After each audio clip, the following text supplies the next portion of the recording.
नमस्कार फ्रेंड्स।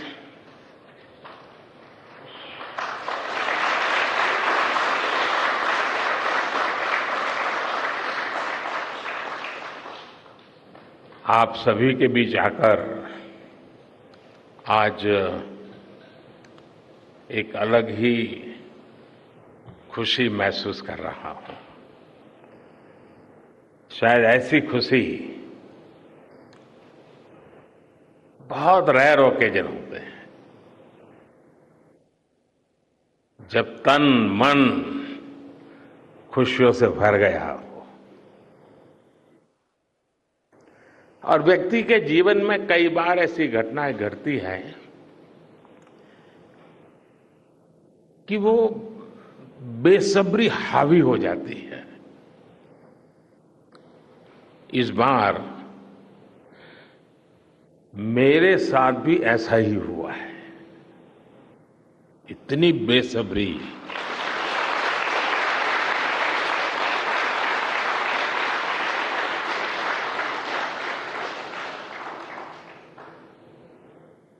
मैं south Africa में था, फिर ग्रीस का कार्यक्रम था तो वहां चला गया, लेकिन मेरा मन पूरी तरह आपके साथ ही लगा हुआ था।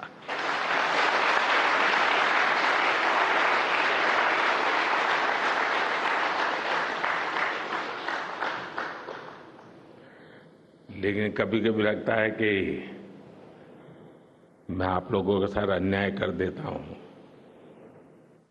बेसब्री मेरी और मुसीबत आपकी। इतनी सवेरे सवेरे आप सभी को और इतना और टाइम, लेकिन बस मन कर रहा था जाऊं आपको नमन करूं। आपको दिक्कत हुई होगी, लेकिन मैं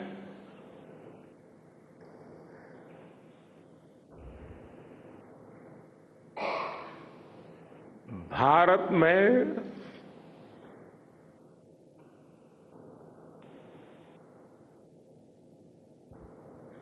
आते ही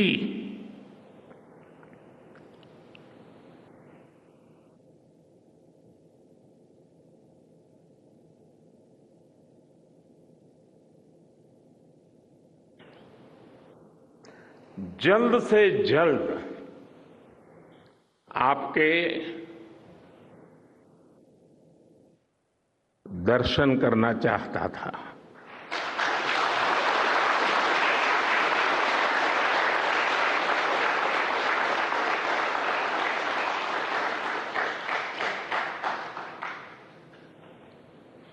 आप सबको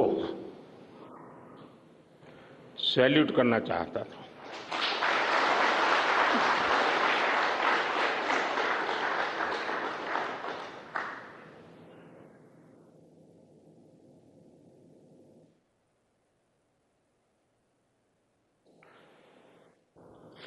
सैल्यूट आपके परिश्रम को, सैल्यूट आपके धैर्य को, सैल्यूट आपकी लगन को, सैल्यूट आपकी जीवटता को, सैल्यूट आपके जज्बे को। आप देश को जिस ऊंचाई पर लेकर गए हैं, ये कोई साधारण सफलता नहीं है। ये अनंत अंतरिक्ष में भारत के वैज्ञानिक सामर्थ्य का शंखनाद है।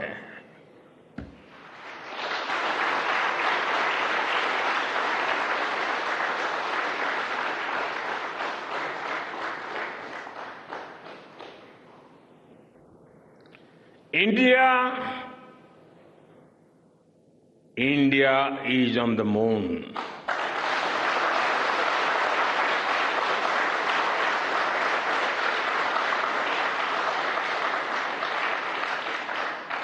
We have our national pride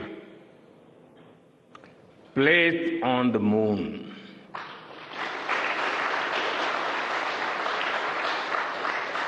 हम वहां पहुंचे जहां कोई नहीं पहुंचा था। हमने वो किया जो पहले कभी किसी ने नहीं किया था। ये आज का भारत है, निर्भीक भारत, जुझारू भारत।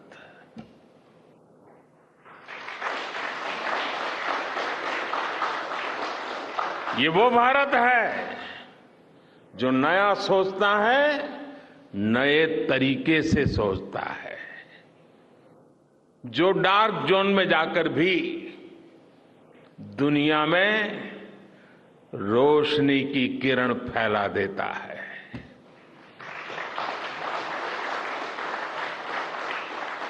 इक्कीसवीं सदी में यही भारत दुनिया की बड़ी बड़ी समस्याओं का समाधान करेगा। मेरी आंखों के सामने 23 अगस्त का वो दिन, वो एक एक सेकंड बार बार घूम रहा है। जब टचडाउन कंफर्म हुआ तो जिस तरह यहां इसरो सेंटर में पूरे देश में लोग उछल पड़े, वो दृश्य कौन भूल सकता है। कुछ स्मृतियां अमर हो जाती हैं। वो पल अमर हो गया। वो पल इस सदी के सबसे प्रेरणादायी क्षणों में से एक है। हर भारतीय को लग रहा था कि विजय उसकी अपनी है। खुद महसूस करता था। हर भारतीय को लग रहा था कि जैसे वो खुद एक बड़े एग्जाम में पास हो गया है। आज भी बधाइयां दी जा रही हैं, संदेश दिए जा रहे हैं, और ये सब मुमकिन बनाया है आप सबने, आपने।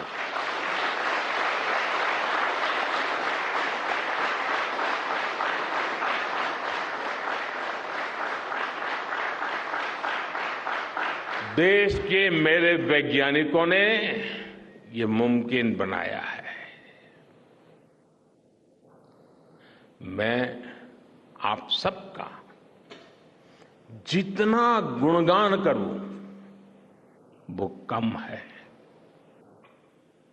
मैं आपकी जितनी सराहना करूं वो कम है। साथियों, मैंने वो फोटो देखी जिसमें हमारे मून लैंडर ने अंगद की तरह चंद्रमा पर मजबूती से अपना पैर जमाया हुआ है।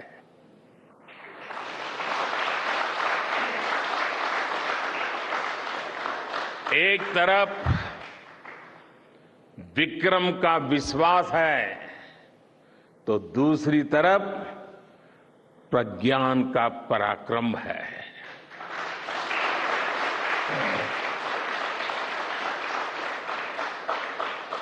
हमारा प्रज्ञान लगातार चंद्रमा पर अपने पद चिन्ह छोड़ रहा है।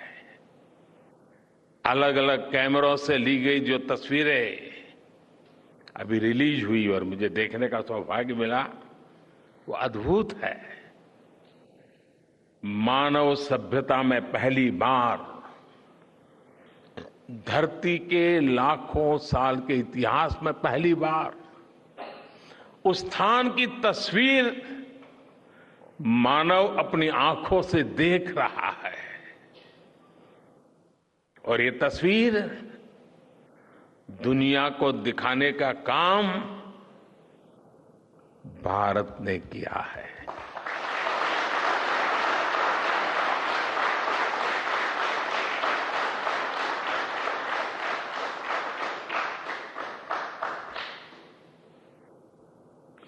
आप सभी वैज्ञानिकों ने किया है। आज पूरी दुनिया भारत की साइंटिफिक स्पिरिट का, हमारी टेक्नोलॉजी का और हमारे साइंटिफिक टेम्परामेंट का लोहा मान चुकी है।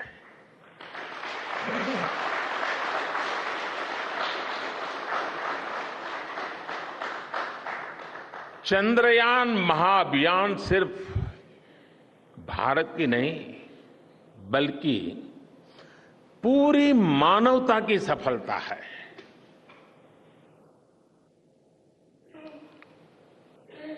हमारा मिशन जिस क्षेत्र को एक्सप्लोर करेगा उससे सभी देशों के लिए मून मिशंस के नए रास्ते खुलेंगे। ये चांद के रहस्य को तो खोलेगा ही, साथ ही धरती की चुनौतियों के समाधान में भी मदद करेगा। आपकी इस सफलता के लिए मैं एक बार फिर सभी वैज्ञानिकों को,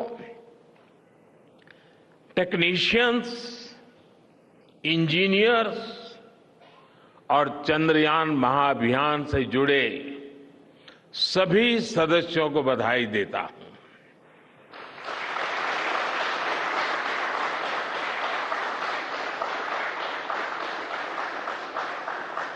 मेरे परिवारजनों, आप जानते हैं कि स्पेस मिशंस के टच डाउन पॉइंट को एक नाम दिए जाने की वैज्ञानिक परंपरा है। चंद्रमा के जिस हिस्से पर हमारा चंद्रयान उतरा है, भारत ने उस स्थान के भी नामकरण का फैसला लिया है।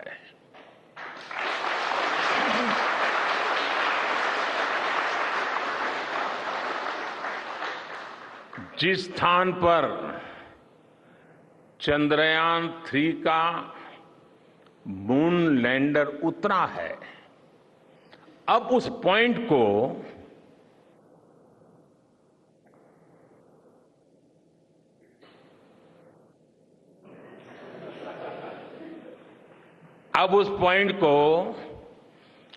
शिव शक्ति के नाम से जाना जाएगा।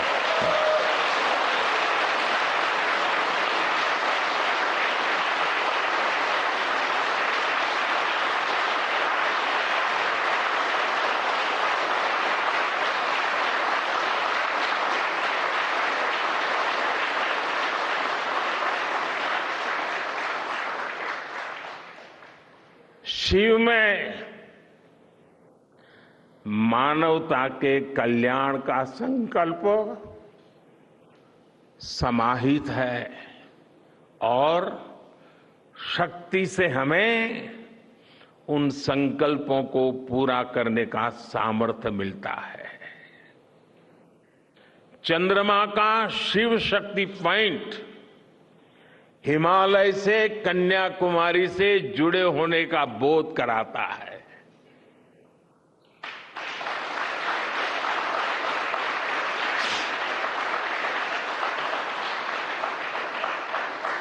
हमारे ऋषियों ने कहा है, येन कर्माण्य पशो मनीषिणो यज्ञे गुणवंती विद्येषु धीरः यत्पूर्व यक्ष्मन्तः प्रजानां तन्मे मनः शिव संकल्पम अस्तु। अर्थात जिस मन से हम कर्तव्य कर्म करते हैं, विचार और विज्ञान को गति देते हैं, और जो सबके भीतर मौजूद है, वो मन शुभ और कल्याणकारी संकल्पों से जुड़े।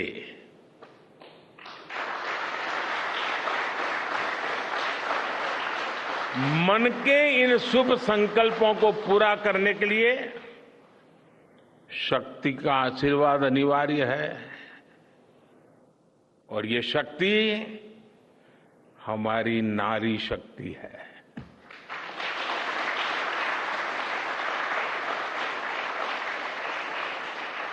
हमारी माताएं बहनें हैं। हमारे यहां कहा गया है, सृष्टि स्थिति विनाशानाम शक्ति भूते सनातनी। अर्थात निर्माण से प्रलय तक पूरी सृष्टि का आधार नारी शक्ति ही है।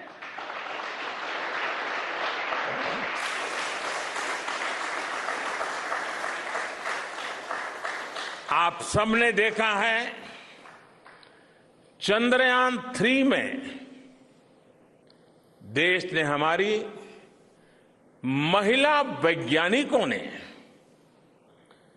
देश की नारी शक्ति ने कितनी बड़ी भूमिका निभाई है।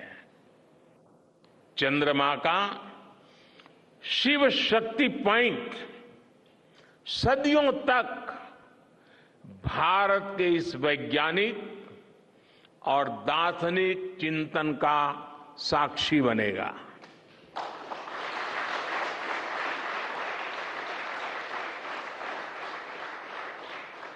ये शिव शक्ति पॉइंट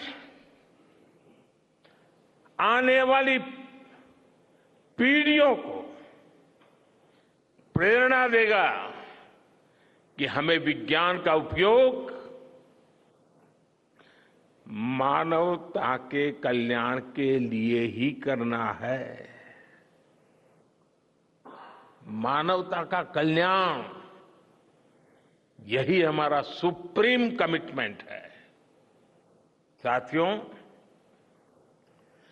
एक और नामकरण काफी समय से लंबित है।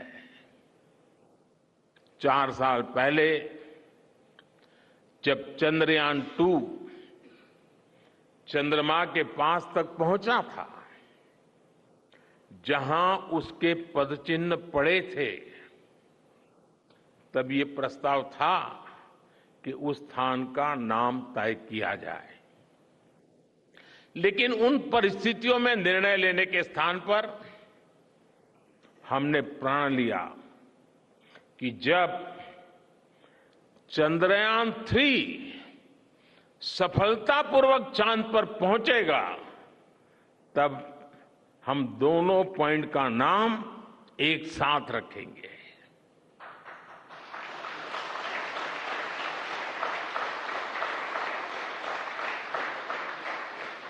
और आज मुझे लगता है कि जब हर घर तिरंगा है, जब हर मन तिरंगा है और चांद पर भी तिरंगा है, तो तिरंगा के सिवाय चंद्रयान 2 से जुड़े उस स्थान को और क्या नाम दिया जा सकता है।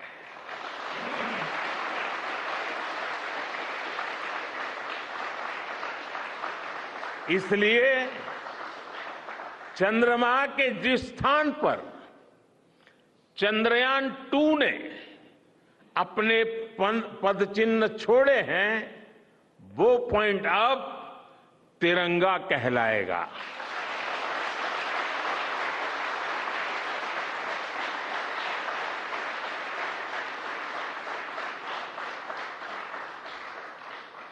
ये तिरंगा पॉइंट भारत के हर प्रयास की प्रेरणा बनेगा। ये तिरंगा पॉइंट हमें सीख देगा कि कोई भी विफलता आखिरी नहीं होती। अगर दृढ़ इच्छा शक्ति हो तो सफलता मिलकर के ही रहती है। यानी मैं फिर दोहरा रहा हूं, चंद्रयान 2 के पद चिन्ह जहां है वो स्थान आज से तिरंगा पॉइंट कहलाएगा। और जहां पर चंद्रयान 3 का मून लैंडर पहुंचा है वो स्थान आज से शिव शक्ति पॉइंट कहलाएगा।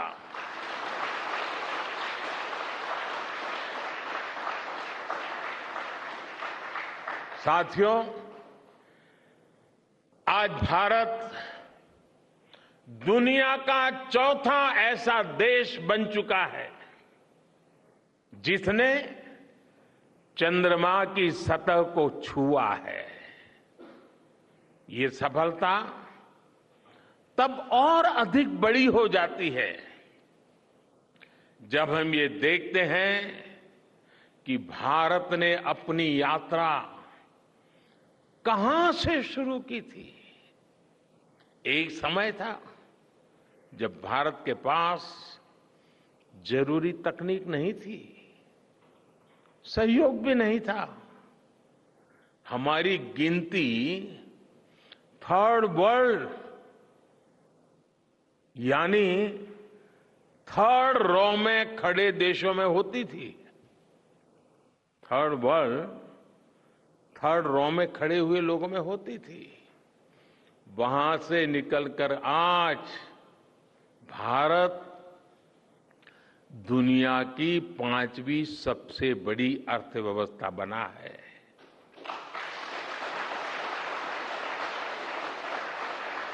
आज ट्रेड से लेकर टेक्नोलॉजी तक भारत की गिनती पहली पंक्ति यानी फर्स्ट रो में खड़े देशों में हो रही है।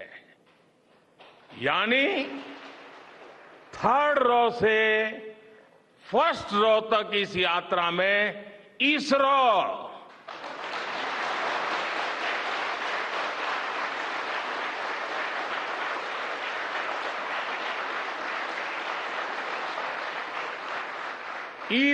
जैसी संस्थानों की बहुत बड़ी भूमिका रही है। आपने आज मेक इन इंडिया को चांद तक पहुंचा दिया है।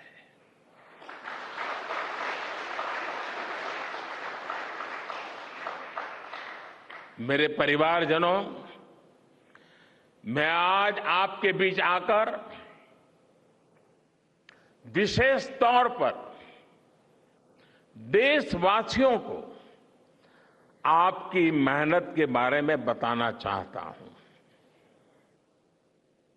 जो मैं बातें बता रहा हूं वो आपके लिए नई नहीं है, लेकिन आपने जो किया है, जो साधना की है, वो देशवासियों को भी पता होना चाहिए। भारत के दक्षिण हिस्से से चंद्रमा के दक्षिणी ध्रुव तक चंद्रयान की ये यात्रा आसान नहीं थी। मून लैंडर की सॉफ्ट लैंडिंग सुनिश्चित करने के लिए हमारे वैज्ञानिकों ने इसरो की रिसर्च फैसिलिटी में आर्टिफिशियल मून तक बना डाला। इस आर्टिफिशियल मून पर विक्रम लैंडर को अलग अलग तरीके से सरफेस पर उतारकर उसका टेस्ट किया गया था। अब इतने सारे एग्जाम देकर हमारा मून लैंडर वहां गया है तो उसे सक्सेस मिलनी ही मिलनी थी।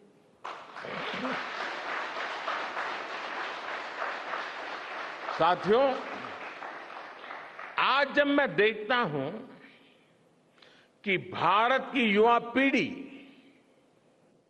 साइंस को लेकर, स्पेस को लेकर, इनोवेशन को लेकर इतनी एनर्जी से भरी हुई है, तो उसके पीछे हमारे ऐसे ही स्पेस मिशंस की सफलता है।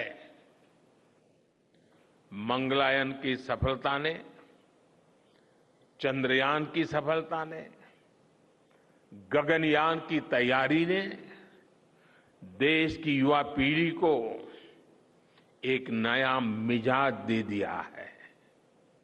आज भारत के छोटे छोटे बच्चों की जुबान पर चंद्रयान का नाम है।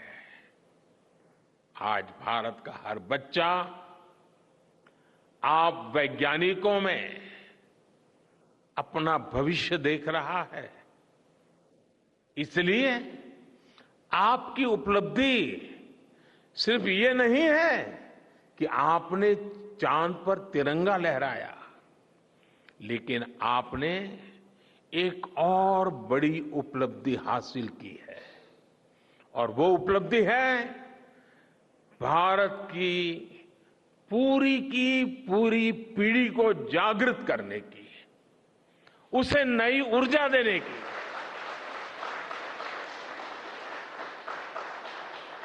आपने एक पूरी पीढ़ी पर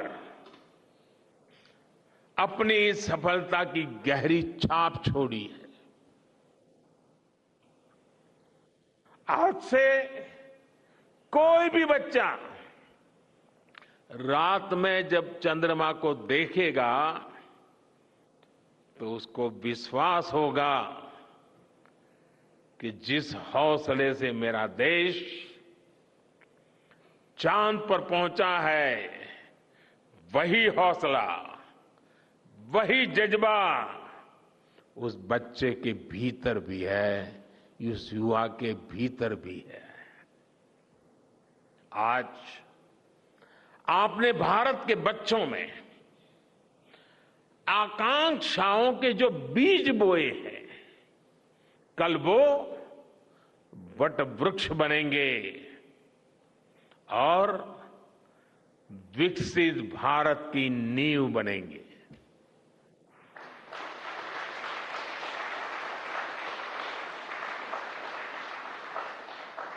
हमारी युवा पीढ़ी को निरंतर प्रेरणा मिलती रहे, इसके लिए एक और निर्णय लिया गया है। 23 अगस्त को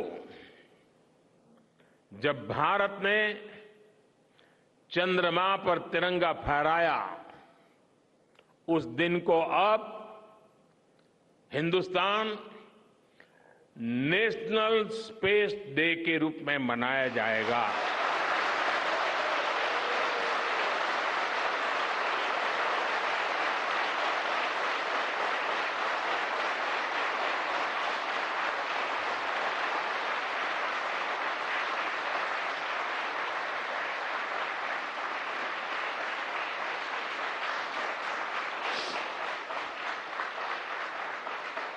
जब हर वर्ष national space day science, technology और इनोवेशन की स्पिरिट को सेलिब्रेट करेगा, हमें हमेशा हमेशा के लिए प्रेरित करता रहेगा।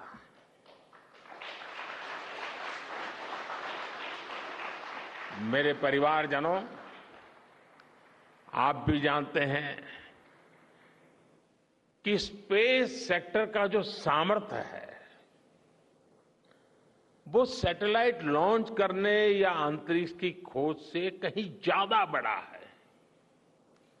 स्पेस सेक्टर की एक बहुत बड़ी ताकत है जो मैं देखता हूं वो है ईज ऑफ लिविंग और ईज ऑफ गवर्नेंस। आज देश में स्पेस एप्लीकेशंस को गवर्नेंस के हर पहलू से जोड़ने की दिशा में बहुत बड़ा काम हुआ है। आप लोगों ने जब मुझे प्रधानमंत्री के रूप में काम का दायित्व दिया तो प्रधानमंत्री बनने के बाद मैंने भारत सरकार के जॉइंट सेक्रेटरी लेवल के ऑफिसर्स की स्पेस साइंटिस्ट के साथ एक वर्कशॉप करवाई थी और इसका मकसद ये था कि गवर्नेंस में, शासन व्यवस्था में ट्रांसपेरेंसी लाने में स्पेस सेक्टर की ताकत का ज्यादा से ज्यादा इस्तेमाल कैसे करें। तब किरण जी शायद हम लोगों के साथ काम करते थे। इसी का नतीजा था जब देश ने स्वच्छ भारत अभियान शुरू किया, शौचालयों का निर्माण शुरू किया, करोड़ों घरों को बनाने का अभियान चलाया, तो इन सब के मॉनिटरिंग के लिए, उसकी प्रगति के लिए स्पेस साइंस ने बहुत मदद की। आज देश में दूर दराज के इलाके में एजुकेशन, कम्युनिकेशन और हेल्थ सर्विसेज पहुंचाने में स्पेस सेक्टर की बहुत बड़ी भूमिका है। इन दिनों आजादी के अमृत महोत्सव के निमित्त जो जिले जिले में अमृत सरोवर बन रहे हैं, उसका भी टैगिंग, उसकी भी मॉनिटरिंग स्पेस के द्वारा ही हो रही है। बिना स्पेस टेक्नोलॉजी के हम टेलीमेडिसिन और टेली एजुकेशन की कल्पना तक नहीं कर सकते। स्पेस साइंस ने देश के रिसोर्सेज के ऑप्टिमम यूटिलाइजेशन में भी बहुत मदद की है। हमारे देश के एग्रीकल्चर सेक्टर को ताकत देने में, मौसम का अनुमान लगाने में स्पेस सेक्टर जो मदद करता है वो देश का हर किसान जानता है। आज वो देख लेता है अपने मोबाइल पर अगले सप्ताह मौसम का क्या हाल है। देश के करोड़ों मछुआरों को आज नाविक सिस्टम से जो सटीक जानकारी मिल रही है वो भी आप ही की देन है। आज जब देश में बाढ़ आती है, कोई प्राकृतिक आपदा आती है, भूकंप आता है, तो हालात की गंभीरता का पता लगाने में आप सबसे पहले आगे आते हैं। जब साइक्लोन आता है तो हमारी सैटेलाइट्स उसका सारा रूट बताती हैं, सारी टाइमिंग बताती हैं और लोगों की जान भी बचती है, संपत्ति भी बचती है। और सिर्फ साइक्लोन के कारण जो संपत्ति बचती है ना, उसका अगर जोड़ लगा दें तो आज स्पेस का जो खर्चा है उससे वो ज्यादा हो जाता था।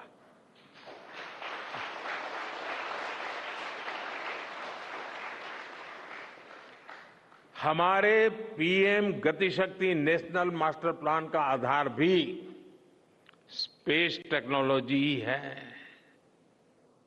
और आज दुनिया भारत के इस गतिशक्ति प्लेटफॉर्म का अध्ययन कर रही है कि प्लानिंग और मैनेजमेंट में ये प्लेटफॉर्म कितना उपयोगी हो सकता है। इससे प्रोजेक्ट्स की प्लानिंग, एजुकेशन और मॉनिटरिंग में काफी मदद मिल रही है। समय के साथ बढ़ता हुआ स्पेस एप्लीकेशन का ये दायरा हमारे युवाओं के लिए अपॉर्चुनिटीज भी बढ़ा रहा है, अवसर बढ़ा रहा है। और इसलिए आज मैं एक सुझाव भी देना चाहता हूं और मैं चाहूंगा कि आपके यहां से जो रिटायर्ड लोग हैं वे इसमें काफी मदद कर सकते हैं। अब ये मत बोलिएगा कि इतनी सुबह सुबह मोदी जी यहां आए और कुछ काम भी दे करके जा रहे हैं। साथियों, मैं चाहूंगा कि इसरो, केंद्र सरकार के विभिन्न मंत्रालय और राज्य सरकारें मिलकर गवर्नेंस में स्पेस टेक्नोलॉजी पर एक नेशनल हैकाथॉन का आयोजन करें। इस हैकाथॉन में ज्यादा से ज्यादा युवा, ज्यादा से ज्यादा यूनिवर्सिटी, ज्यादा से ज्यादा नौजवान वो शामिल हो, जुड़े। मुझे विश्वास है ये नेशनल हैकाथॉन हमारी गवर्नेंस को और प्रभावी बनाएगा, देशवासियों को मॉडर्न सॉल्यूशंस देगा। और साथियों, आपके अलावा मैं अपनी युवा पीढ़ी को एक और टास्क अलग से देना चाहता हूं। और होमवर्क के दिए बिना बच्चों को काम करने का मजा नहीं आता है। आप सब जानते हैं कि भारत वो देश है जिसने हजारों वर्ष पूर्व ही धरती के बाहर अनंत अंतरिक्ष में देखना शुरू कर दिया था। हमारे यहां सदियों पहले अनुसंधान परंपरा के आर्यभट्ट, ब्रह्मगुप्त, वराहमिहिर और भास्कराचार्य जैसे ऋषि मनीषी हुए थे। जब धरती के आकार को लेकर भ्रम था, तब आर्यभट्ट ने अपने महान ग्रंथ आर्यभट्टीय में धरती के गोलाकार होने के बारे में विस्तार से लिखा था। उन्होंने एक्सिस पर पृथ्वी की रोटेशन और उसकी परिधि की गणना भी लिख दी थी। इसी तरह सूर्य सिद्धांत जैसे ग्रंथों में भी कहा गया है, सर्वत्रैव महिगोले, सर्वत्रैव महिगोले स्वस्थानम उपरि स्थितम मन्यन्ते खेयतो गोलस तस्य क्व ऊर्ध्वं क्व वादः। अर्थात पृथ्वी पर कुछ लोग अपनी जगह को सबसे ऊपर मानते हैं, लेकिन ये गोलाकार पृथ्वी तो आकाश में स्थित है, उसमें ऊपर और नीचे क्या हो सकता है, ये उस समय लिखा गया था। ये तो मैंने सिर्फ एक श्लोक बताया है। ऐसी अनगिनत रचनाएं हमारे पूर्वजों ने लिखी हुई है। सूर्य, चंद्रमा और पृथ्वी के एक दूसरे के बीच में आने से ग्रहण की जानकारी हमारे कितने ही ग्रंथों में लिखी हुई पाई जाती है। पृथ्वी के अलावा अन्य ग्रहों के आकार की गणनाएं, उनके मूवमेंट से जुड़ी जानकारी भी हमारे प्राचीन ग्रंथों में मिलती है। हमने ग्रहों और उपग्रहों की गति को लेकर इतना सूक्ष्म गणनाएं करने की वो काबिलियत हासिल की थी कि हमारे यहां सैकड़ों वर्ष आगे के पंचांग यानी कैलेंडर्स बनाए जाते थे।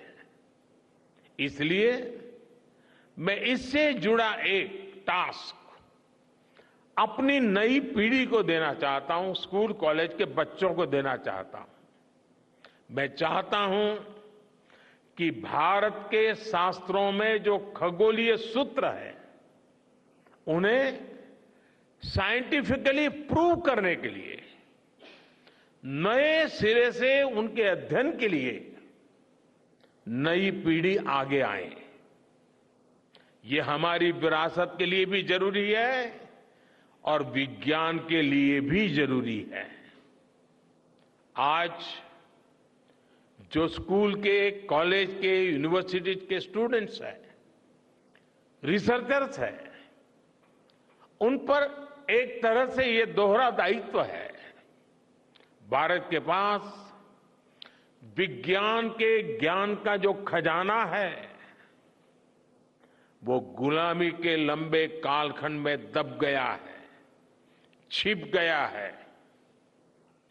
आजादी के इस अमृत काल में हमें इस खजाने को भी खंगालना है, उस पर रिसर्च करनी है और दुनिया को भी बताना है। दूसरा दायित्व ये कि हमारी युवा पीढ़ी को आज के आधुनिक विज्ञान, आधुनिक टेक्नोलॉजी को नए आयाम देने हैं। समंदर की गहराइयों से लेकर आसमान की ऊंचाई तक, आसमान की ऊंचाई से लेकर अंतरिक्ष की गहराई तक आपके लिए करने के लिए बहुत कुछ है। आप डीप अर्थ को भी देखिए और साथ ही डीप सी को भी एक्सप्लोर करिए। आप नेक्स्ट जनरेशन कंप्यूटर बनाइए और साथ ही जेनेटिक इंजीनियरिंग में भी अपना सिक्का जमाइए। भारत में आपके लिए नई संभावनाओं के द्वार लगातार खुल रहे हैं। 21वीं सदी के इस कालखंड में जो देश साइंस और टेक्नोलॉजी में बढ़त बना ले जाएगा, वो देश सबसे आगे बढ़ जाएगा। साथियों, आज बड़े बड़े एक्सपर्ट्स कह रहे हैं कि अगले कुछ वर्षों में भारत की स्पेस इंडस्ट्री $8 बिलियन से बढ़कर $16 बिलियन की हो जाएगी। सरकार भी इस बात की गंभीरता को समझते हुए स्पेस सेक्टर में लगातार रिफॉर्म कर रही है। हमारे युवा भी कमर कसकर तैयार है। आपको जानकर सुखद आश्चर्य होगा कि पिछले 4 साल में स्पेस सेक्टर में काम करने वाले स्टार्टअप्स की संख्या 4 से बढ़कर करीब करीब 150 हो गई है। हम कल्पना कर सकते हैं कि अनंत आकाश में कितनी अनंत संभावनाएं भारत का इंतजार कर रही हैं। वैसे कुछ दिन बाद 1 सितंबर से माईगॉव हमारे चंद्रयान मिशन को लेकर बहुत बड़ा क्विज कंपटीशन लॉन्च करने वाला है। हमारे देश के स्टूडेंट्स इससे भी शुरुआत कर सकते हैं। मैं देश भर के स्टूडेंट से आग्रह करूंगा कि आप सभी बड़ी संख्या में इससे जुड़े। मेरे परिवारजनों, देश की भावी पीढ़ी को आपका मार्गदर्शन बहुत आवश्यक है। आप जो इतने सारे इंपॉर्टेंट मिशंस पर काम कर रहे हैं, वो आने वाली पीढ़ी ही आगे ले जाने वाली है। आप उन सभी के रोल मॉडल हैं। आपकी रिसर्च और आपकी वर्षों की तपस्या, मेहनत ने साबित किया है कि आप जो ठान लेते हैं वो आप करके दिखाते हैं। देश के लोगों का विश्वास आप पर है। और विश्वास कमाना छोटी बात नहीं होती है दोस्तों। आपने अपनी तपस्या से विश्वास कमाया है।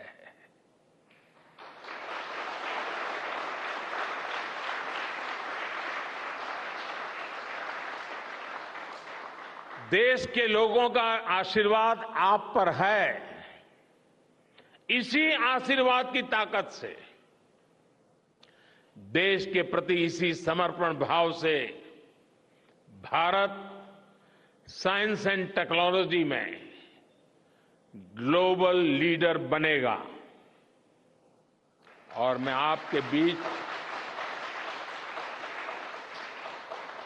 बड़े विश्वास के साथ बताता हूं, इनोवेशन की हमारी यही स्पिरिट ही 2047 में विकसित भारत के सपने को साकार करेगी।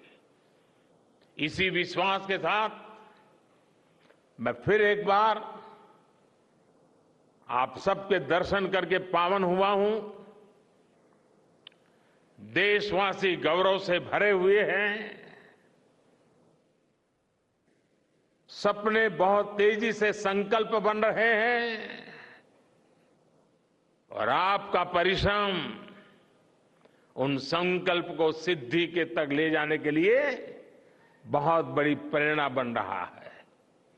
आपको जितनी बधाई दूं कम है, जितना अभिनंदन करूं कम है।